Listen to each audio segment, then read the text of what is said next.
kronologis kejadian itu awalnya seperti apa sih Pak? Jadi waktu itu saya ditelepon dari pihak keluarga suruh menjemput pasien dengan status kritis, dan di mana saya itu berjalan dengan kecepatan lumayan tinggi dan dihadangi oleh satu unit mobil yang dimana mobil itu sepertinya meledek.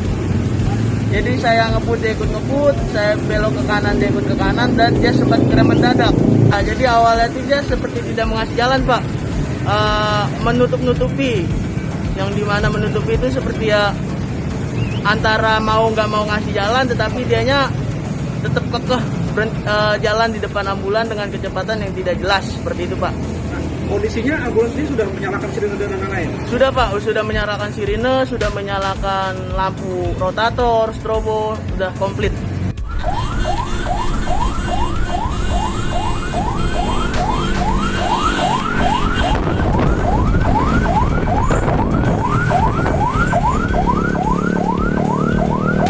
Weh, gua viralin lo, masuk di TV.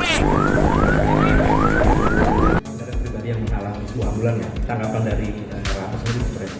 Untuk saat ini kami sedang melakukan penyelidikan untuk video yang telah beredar tersebut, dan kami sudah mengantongi data kendaraan yang diduga melanggar pasal 287 ayat 4, dan untuk sementara nanti kami akan melakukan upaya untuk menghubungi kendaraan tersebut. Umpama terbukti melanggar ya, kira-kira sanksinya seperti apa? Untuk mereka yang terbukti melanggar pasal tersebut, nanti kita akan tindak dengan penilangan.